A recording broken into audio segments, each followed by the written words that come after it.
Hello, my little goblins. We're here with another deck, and this one is one that was been asked for a bit now. But now we have a reason to do it since the new pack has gave us some new tools. So we are going into Performa Magicians. I feel like this deck list is very standard. I'm going to be completely honest with you. The main difference this deck has over what it didn't have before is the fact it's running the Beyond the Pendulum. This deck is also running a FTK strategy. So if you're going first, guess what? It's relatively easy to go into this, assuming you have the right cards. And when I say relatively easy, I'm talking about like you can do it in like 30 seconds. It's kind of crazy because it's, for the most part, if you have the right cards in your hand, it's extremely basic. Obviously, if you don't, you kind of have to search for it and like kind of build into it. But for the most part, it's pretty simplistic. I will say that the Performa is a little bit more of a complicated deck when you're starting to get into the weeds. So if you don't FTK your opponent, or you really have to like put the gears into use, then the deck becomes a little bit more difficult to play because there's a lot of lines of play that you can make. And what do I mean by that? I mean, all these cards have like almost like secondary effects when they die. So when they get popped, like purple poison, when it gets popped, destroy a face up. This, when it gets popped, target a spellcaster in the graveyard, special summon it. You can pop itself and you can put a pendulum in the zone. Double iris, probably one of your most important cards. When it gets popped, you can get a Pendulograph card out of your deck. So, yeah. I mean, there's a lot of stuff that you can do with the deck, and the deck's pretty versatile. Let's jump into some matches, and then after the matches, we can look at the recap and be like, hey, man, is this good? We're going to figure it out. Hello, we're here for game number 1, and we're playing against Chait T. Cripper. Chait T. Cripper. Interesting. So we're going to Ash the Black Awakening. Honestly, it doesn't really matter because he has a Cursed Eldland. Adds Eldritch to his hand. Destroys his own Cursed Eldland. Then is destroying his own Torrential Tribute. This is fucking wild, by the way. This is like really fucking wacky. Honestly, kind of confused why he's doing this, but I guess we'll see. So, he's going to He's going to set Sangre. Okay, so he's playing, I can tell you right now, because I remember the game, he's playing a zombie variant of this deck. So, he's going to set up like Zombie World and Doom King Baldric. So, this is going to summon our dude.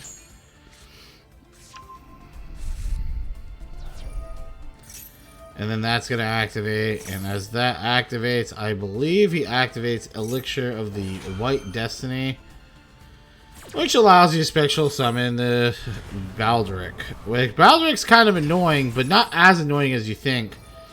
Because remember when our graveyard effect activates, since they're Pendulum monsters, they actually activate from the extra deck, which doesn't get affected by Zombie World. So, pretty good. So we're going to activate the Star Pendulum, Pendulum Graph, Harmonizing Magician. You go into Instant Fusion. Funny enough, Lyasric doesn't actually get affected. It's unaffected by card effects, so. Alright, so first things first. You go for the search. He's going to go for the negate the effect. We go for the special summon. I honestly think, popular or unpopular opinion, I actually think banishing this was more important because it left me with 2 extra zones here. If he banished it, I would have had 1 extra monster. So I was able to get 1 extra monster out of this. And then Harmonizing the Magician activates. And then he just lets this all go through, which is kind of wild. We're getting a lot of value out of this. And we get our trap. Yeah, we're set up for success. I can tell you that. Alright, we're set up to have a really powerful game here. We go into Electromite, and this I kind of figured he was going to get rid of. Because, you know, he's a cripper. He's trying to crip on me, yo. Trying to get at me, but he doesn't realize I'm actually blood. Can't handle this shit. Then I hit him for 4k, and then I slap him. Because remember that Lysarik in the graveyard? I do. Hello, we're here for game number 2, and our hand's actually pretty decent. Maybe we'll get our Wisdom Eye. Pop goes the Weasel. Unfortunately, we have no other extenders, so we kind of just summon from here. Another unfortunate thing is... I feel like I fucked up here. Wait, no, never mind. I thought this was a level 4 I got rid of. But there is a possibility where I probably should have gone into... No, because this is a it needs to be 2 Magician cards, right? 2 level 4 Magician... Yeah, never mind. It wouldn't have worked. So double Iris activates. Sorcerer activates. The only reason I say that because I was always trying to look for the OTK, the FTK combo. And I actually think this match we might have missed it. I'm trying to think. Did we miss it?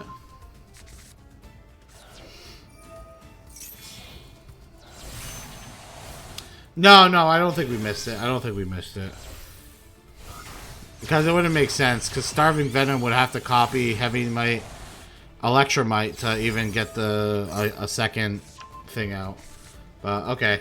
So we end up just having a pretty mediocre board. If you're wondering why the scales are like this, Purple Poison's a really good card to have to pop to the time pellet, the time trap, because this card right here will pop this and then pop something, and then this effect will activate, and I can pop another face up. So it's like a double pop. They're playing this card right here. The Cyber Dark Realm. I just let this go through. I don't think Cyber Dragons can really stop me. But, tip if you're playing against Cyber Dragons, if you have Apollosa out on the field, you want to use the activations as much fast as possible, because all he has to do is normal summon Cyber Dragon Core, right? If he's smart, he just normal summons Cyber Dragon Core. I negate the activation, and then he links this card away, so I have no more negates here. But... I don't think the opponent really, I don't know, is thinking very hard because he has the core. With him playing core here, by the way, with him playing core, if he played that earlier, I would have been forced to do everything. I would have to use this and then pop. So I guess it didn't really matter because he summons core here, right? And he tries to link these off or get these off. Before he even does that, I could have just popped, and it wouldn't have mattered. We end up negating this Cybernetic Horizon.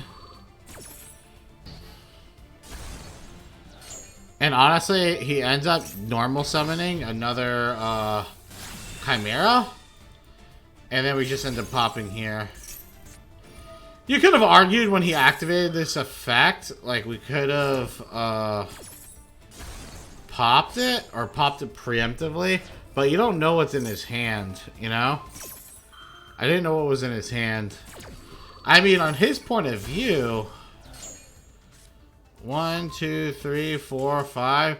I mean, I feel like he should have like done something because he could have power bonded, right? I guess he was screwed regardless. I had too many negates. Never mind. Why am I overthinking this? He got destroyed, right? Hello, we're going second, which is obviously not ideal. This hand could 100% go for an FTK. The hand's actually kind of nutty. We definitely could go for an FTK with this hand. He goes into Dragon Maid Xiao.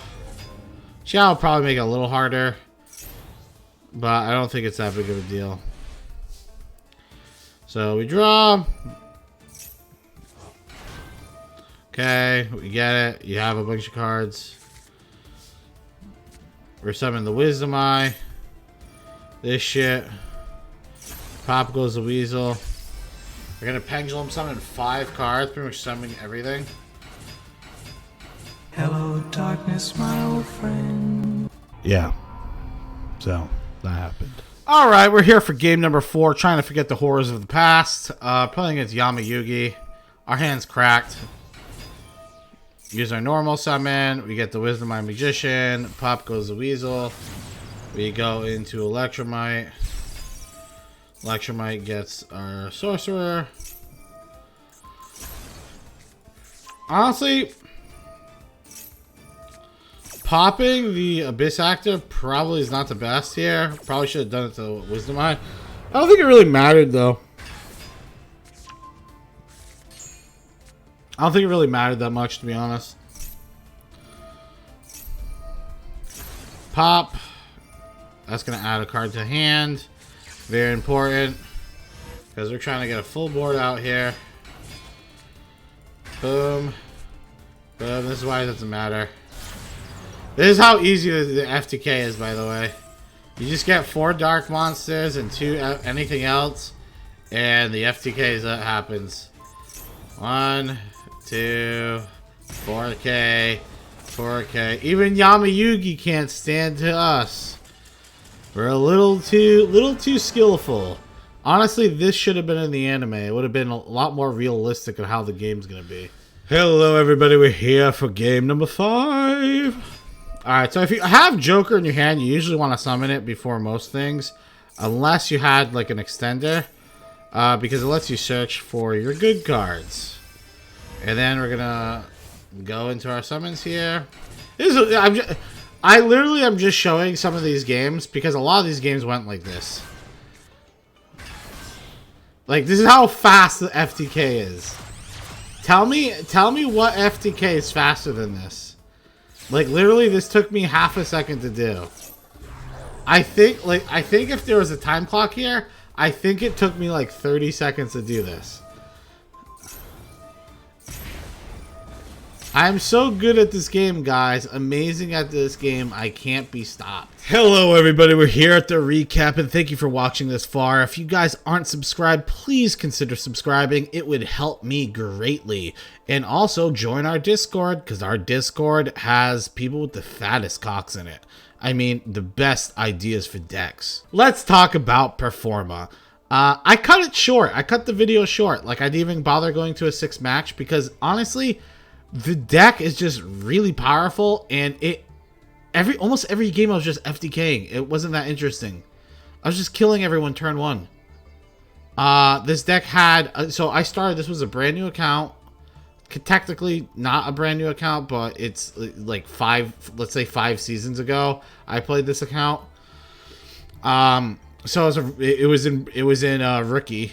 It started off in Rookie. So from Rookie to Gold 3, I think we stopped on stream because we played this on stream the entire time.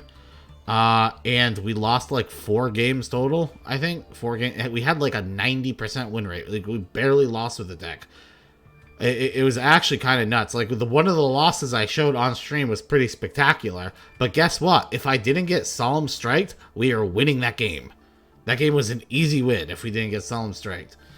I think the deck just has a lot of extension, has a lot of ways of breaking through negates, even if you go second. Even though this deck has 3 hand traps in it, and your deck is built to go first, right? Even if we go second, there's so many ways of extending past the board.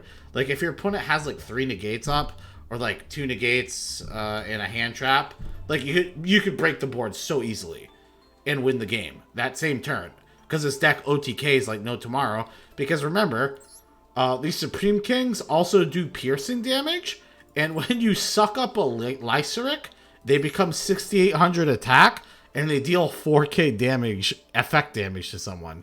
Like, how insane is that? So even if they had, like, cards in defense, you're just slapping the shit out of them, right? It's just absolutely absurd. Beyond the Pendulum, very, very good card. Think of this card as almost not as good, but, like, almost like having another Electromite. There are some instances where I had to Like I would use Instant Fusion, summon Lyceric with my normal summon, activate Lyceric's effect, and then go into Beyond the Pendulum, because you can actually just use one Pendulum monster for this card, and then you can search out whatever else you need, and then go for the OTK, because guess what? Going for the OTK when you just need 4 Darks is way easier than going for the OTK when you need 6 monsters for Verte. Yeah, so the deck's very, very powerful. I feel like it's in a very good state right now. I would be a little surprised if it got nerfed, but I wouldn't be surprised if it got nerfed, because, and when I say nerfed, I'm talking about like they banned something on this or they limit something. It's just very, very consistent. I feel like every match I was able to do it. I was able to do the combo, and the only games I lost, it was because of myself. Like, I was just bad. You know what I mean? And you guys can even see in the comments, like, maybe I didn't do the best exact plays I was supposed to do, and I was receiving a little bit of coaching. A little tad bit, like this much, like that much coaching in the comments. But I mean, the deck's pretty straightforward once you get the hang of it. Like, I'm going to explain it right now, just because we have a little bit of extra time in the video than we normally have. So you typically want Wisdom Eye Magician. You put Wisdom Eye Magician in the Pendulum Zone. You put something else in the other Pendulum Zone. And if you don't have an extender like Curtain Raiser, right? Because if you have Performage Joker and Curtain Raiser, you can go into a Electromite before anything happens. There are other cards that allow you to go to Electromite like that as well. Like Astrograph Sorcerer. I think in place it or special summon it. So Chronograph Sorcerer as well can do that. So you do have other extenders. But if you're able to go into Electromite, right, before you even Pendulum Summon, you're going to be in a very powerful position and a very easy one to FTK someone. But yeah, typically you pop the Wisdom Eye. You want to get double Iris out of your deck almost like 99% of the time, unless it's going to fuck up your Pendulums. And then you want to eventually use something to pop the double Iris, whether that ability is from the Electromite, most likely the Electromite, or it's from, let's say you have a Luster Pendulum, you can pop it with that. You can pop it with card right here, the Sorcerer. Sorcerer can pop both back row, and you get the effect off that. First thing you grab is usually Star Pengugraph, but if you know you can't get both, I would say, and you're not going to FTK them, I would say getting the Trap's probably more important because it's interaction with your opponent. But yeah, I mean, the deck's pretty straightforward. Well, I would get practice with it. The beginning combo I just told you about is pretty much how the deck functions. So after that, it's just figuring out the pieces of the puzzle to how you're going to kill your opponent. But yeah, this is pretty much how the deck functions. I hope you guys enjoyed the deck profile. I know it's a little shorter than what I normally do, but it was a very fun deck. If you're playing it, I think it's a little boring to watch, personally, because it's like, oh, you FTK'd him, you FTK'd him, you FTK'd him. So, I don't know. Personally, that's just up to me. But, yeah, I hope you got... Also, I do want to point out, this deck, maybe not this FTK version of the deck, it's very good for the event. The no spell event, you just have to remove these spells out of the deck. And I think the deck's actually going to be very solid for that event. So yeah, that's something else to look forward to. Because remember, if you can't go for the one-shot, this card's still very powerful with being able to copy Electromite and extend your combos. So think about that. Hope you guys enjoyed it. Let me know what you guys want to see next, and goodbye.